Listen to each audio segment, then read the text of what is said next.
सबसे पहले तो मैं जितने भी आप मीडिया बंधु यहाँ पर आए हैं मैं उनका वेलकम करता हूँ। यहाँ पर आपने हमेशा, आप जो हैं मीडिया के बंधु डेमोक्रेसी की थर्ड पिलर हैं, और आपने इंडियन डेमोक्रेसी हो या वर्ल्ड की कहीं भी डेमोक्रेसी हो, मीडिया के लोगों ने ही डेमोक्रेसी को जिंदा रखा हुआ है। और हमेशा जब भी कहीं पर कोई आपदा आती है, कोई परेशानी आती है, तो मीडिया के द्वारा ही वो चीज़ें हाईलाइट होती हैं। तो साथियों, आप देख रहे हैं पिछले एक हफ्ता से बांग्लादेश में जो हो रहा है, वहाँ पर इनोसेंट हिंदूज़ की किलिंग हो रही है। आपने देखा हिंदुओं की प्रॉपर्टी को जलाया जा रहा है, छोटे छोटे बच्चों को, मासूम बच्चों को जलाया जा रहा है, मासूम औरतों को जलाया जा रहा है, स्कूल में जाने वाले स्कूल कॉलेज के बच्चों को रोक के उनकी गाड़ियों को जलाया जा रहा है। तो उसी के सिलसिले में यहाँ पर आज हमने एक प्रेस वार्ता रखी है। हम ये पूरे तौर से कंडेम करते हैं जो भी एक्ट वहाँ के लोगों ने, सो कॉल्ड प्रोटेस्टर्स जो बांग्लादेश में प्रोटेस्ट कर रहे हैं, उनको प्रोटेस्ट करने का हक है, लेकिन उनको इनोसेंट लोगों को मारने का कोई हक नहीं है। वो भी वहाँ के सिटीजन हैं, और जो हिंदूज हैं वहाँ पर, वो भी वहाँ के 1.5 करोड़ हिंदू जो बांग्लादेश के अंदर रह रहे हैं, वो भी वहाँ के शहरी हैं। उनको अगर कोई आपत्ति है गवर्नमेंट के साथ, तो गवर्नमेंट ने रिजाइन कर दिया है, गवर्नमेंट डिसॉल्व हो गई है, वहाँ की प्राइम मिनिस्टर जो है कंट्री छोड़ के चली गई है। अगर उनकी बातें मान ली गई हैं, उसके बाद इनोसेंट हिंदू, मैं पूछता हूँ उनसे, जो सो कॉल्ड प्रोटेस्टर हैं, कि हिंदुओं का क्या कसूर है जो हिंदू वहाँ पर रह रहे हैं? वो भी वहाँ के नागरिक हैं, वो उनके साथ रहते हैं पिछले 100 साल से, 200 साल से। इसी के साथ ही हम गवर्नमेंट ऑफ इंडिया से ये डिमांड करते हैं कि वहाँ पर जितने भी हिंदूज हैं, उनकी लाइफ और उनकी प्रॉपर्टीज को जो है वो सेफ्टी को इंश्योर किया जाए।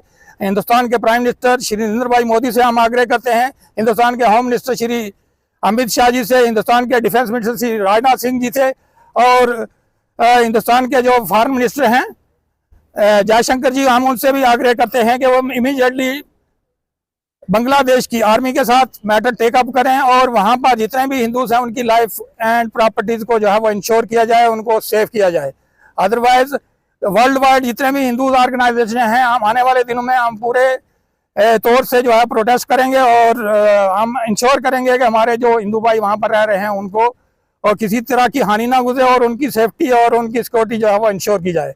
हम इसके साथ साथ वर्ल्ड की जितनी भी ह्यूमन राइट्स ऑर्गेनाइजेशन है, चाहे वो अमेरिका के अंदर हैं, चाहे वो रशिया के अंदर हैं, या किसी दूसरी कंट्री के अंदर हैं, और इसके अलावा जितनी भी NGOs हैं हिंदुस्तान के लिए जो ह्यूमन वैल्यूज़ के लिए काम कर रही हैं, मैं उनसे आग्रह करता हूँ इस वक्त वो सारे लोग सामने आएँ, और जितने इनोसेंट हिंदू जो हैं बांग्लादेश में मारे जा रहे हैं, उनकी सेफ्टी के लिए बात करें। कि आज की ये जो प्रेस कॉन्फ्रेंस हमने रखी है, बहुत बड़ी हिंदुस्तान की नहीं बल्कि मैं कहूँगा दुनिया में बहुत बड़ी बदनसीबी की बात है कि जो लोग सनातन धर्म को मानने वाले हैं उनको जो है पर्टिकुलर जो है हिट किया जा रहा है। मैं ये समझता हूँ कि कुरान में भी ये लिखा है कि पड़ोसी जो है उसके 365 सवाल जवाब हैं। मैं ये पूछना चाहता हूँ कि इन लोगों का कौन सा धर्म है? ये लोग जो इनोसेंट जो किलिंग कर रहे हैं, आज जो मैं एक चीज़ और पूछना चाहूँगा मीडिया के माध्यम से, जो ह्यूमन राइट्स कमीशन की बात करते हैं वो लोग आज क्यों चुप हैं? मैं ज़्यादा कुछ ना कहते हुए इसकी मैं दिली तौर पर मजम्मत करता हूँ कि पर्टिकुलर किसी कम्युनिटी को हिट नहीं करना चाहिए। उन लोगों का क्या कसूर है? अगर आपकी जो कोई लड़ाई है वो किसी पॉलिटिकल पार्टी से है, किसी पर्टिकुलर वहाँ के किसी प्राइम मिनिस्टर से है, लेकिन एक चीज़ मैं ज़रूर कहूँगा मोदी साहब से कि जो लोग हमारे इस समय बांग्लादेश बॉर्डर पर हैं, उन लोगों को जो है बाइज्जत जो है हिंदुस्तान में शरण मिलनी चाहिए। जिस तरह की हिंदुस्तान गवर्नमेंट ने एक स्ट्रांग स्टेप लिया था जबकि अफगानिस्तान में जुल्म हुआ, मैं ये समझता हूँ कि किसी की जान से बढ़कर कुछ नहीं है।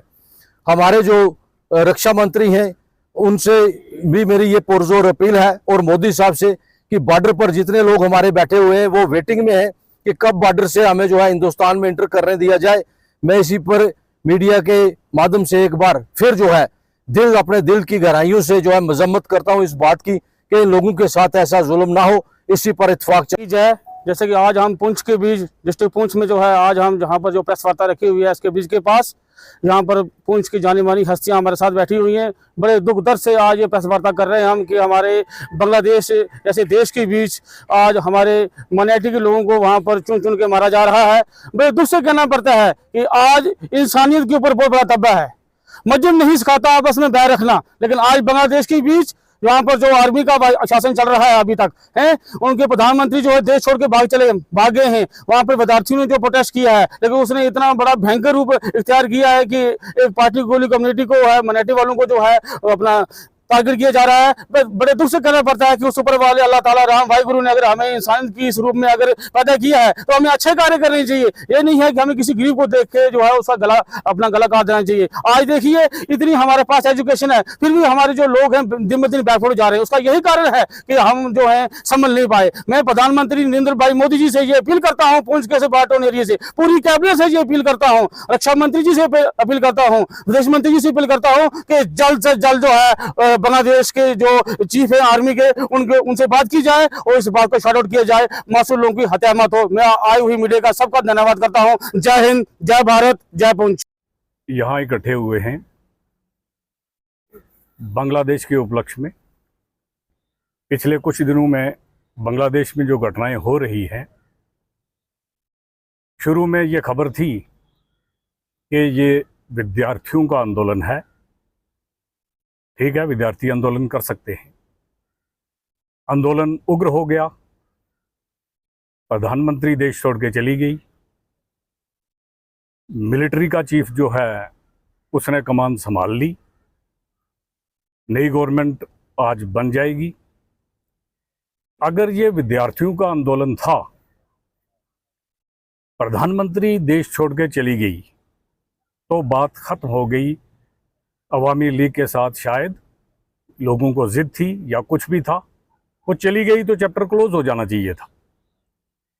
क्या बांग्लादेश का आर्मी चीफ 3-4 दिन उन कट्टरपंथियों को दे रहा है कि भाई बांग्लादेश में से माइनॉरिटीज का सफाया किया जाए? क्योंकि विद्यार्थी कभी ऐसा काम नहीं करता जो बांग्लादेश में हो रहा है। ये विद्यार्थियों का काम नहीं है, इसमें एक बड़ी लंबी चौड़ी कंस्पिरेसी है। हम प्रधानमंत्री जी से अपील करते हैं, फॉरेन मिनिस्टर जी से अपील करते हैं कि बांग्लादेश के मिलिट्री चीफ को सीधे अल्फाज में बोल दिया जाए कि 4 दिन से तुम कर क्या रहे हो। हजारों लोग मारे जा चुके हैं, पर्टिकुलरली माइनॉरिटीज, उसमें ज़्यादा तादाद हिंदूज़ की है, बाकी धर्मों के लोग भी हैं, कुछ क्रिश्चियन भी अफेक्टेड हैं, कुछ बुद्धिस्ट हैं, वो भी हैं। इवन टू सम एक्सटेंट कुछ रिपोर्ट्स मिली हैं शिया लोग भी हैं। अगर उसने कमांड संभाल ली है तो 4 दिन उसने इन कट्टरपंथियों को, माइनॉरिटीज़ को मारने के लिए दे रहा है या क्या? हमारी प्रधानमंत्री जी से अपील है कि सीधे लफ्ज़ों में उस आदमी को ये बोल दिया जाए कि तुम कंट्रोल करोगे या नहीं। क्योंकि ये डेमोक्रेटिक बातें, कभी कभी ऐसा होता है कि जिसके साथ हमारा वास्ता होता है वो डेमोक्रेसी पर यकीन नहीं रखता। इन लोगों के साथ वो डेमोक्रेटिक बातें नहीं, सीधी बात की जाए। क्योंकि हम कब तक देखेंगे? 2002 में भी ऐसा हुआ, उससे पहले भी हुआ। 71 में क्या हुआ? 71 में जो 30 लाख आदमी मारा गया था उसमें 20 लाख से ज़्यादा हिंदू था। क्या ये बार बार ऐसी चीज़ें बर्दाश्त की जा सकती हैं? मैं प्रधानमंत्री जी से अपील करता हूं कि भारत में जितने 140 करोड़ लोग रहते हैं, सबके दिल में ये कसक है इस वक्त कि पड़ोस में वो देश जिसको संभलने का मौका भारत ने दिया, जिसको डेवलप करने का मौका भारत ने दिया, आज वहाँ ऐसा हो रहा है। वेरी सारी स्टेट ऑफ अफेयर्स है। तो मैं पर्टिकुलरली फॉरेन मिनिस्टर जी से गुजारिश करता हूँ, प्रधानमंत्री जी से तो गुजारिश है ही है कि भाई जनरल से सीधी बात की जाए कि वो चाहता क्या है। मैं आप लोगों का बहुत बहुत शुक्रिया अदा करता हूँ कि आप मीडिया के लोग हैं। तीसरा स्तंभ जो है लोकतंत्र का मीडिया होता है। उम्मीद नहीं, यकीन रखता हूँ कि आप हमारी बात जो है जहाँ तक पहुँच सके पहुँचाएंगे। धन्यवाद, शुक्रिया। कि जो प्रेस वार्ता का जो मकसद, जो मुद्दा, जो बांग्लादेश में इंसानियत का कत्ल, वो दहशतगर्द लोग, वो मिलिटेंट लोग जो इंसानियत के दुश्मन, वो किसी के सके नहीं है। इसके पीछे हमारा पड़ोसी मुल्क, हमें यकीन है, हमें पूरा विश्वास है, इसके पीछे पाकिस्तान का हाथ है। जो हमारे मंदिरों में हमला, ये मंदिर हमला नहीं, ये इंसानियत का हमला है। ये दहशतगर्द जो इंसानियत के दुश्मन है, किसी के सके नहीं हो सकते। हुआ है किसी धर्म केवल फौरन कार्रवाई होनी चाहिए। उनको जीने का कोई हक नहीं। ऐसे लोग, ऐसे दहशतगर्द लोग किसी के सके। हम प्राइम मिनिस्टर नरेंद्र भाई मोदी जी से अपील करना चाहते हैं, अमित शाह ने ऐसे दहशतगर्द लोगों को, ऐसे दहशतगर्द मिलिटेंटों को जीने का कोई हक नहीं। जो प्रेस वार्ता के जितने भी तो मीडिया ही कैसा हथियार है हमारा, जो ये आवाज बुलंद कर सकता है दहशतगर्द के खिलाफ, इंसानियत के पुजारी दहशतगर्द को मुंह तोड़ दे। खासकर हमारा जो पश्चिम पाकिस्तान है, इसकी वो हालत होगी, वो खस्ता हालत होगी, वो जीने खत्म हो जाएगा, क्योंकि इसके अंदर ही दहशतगर्द है, इसके अंदर मिलिटेंट ग्रुप पड़ते हैं, खत्म किया जाए।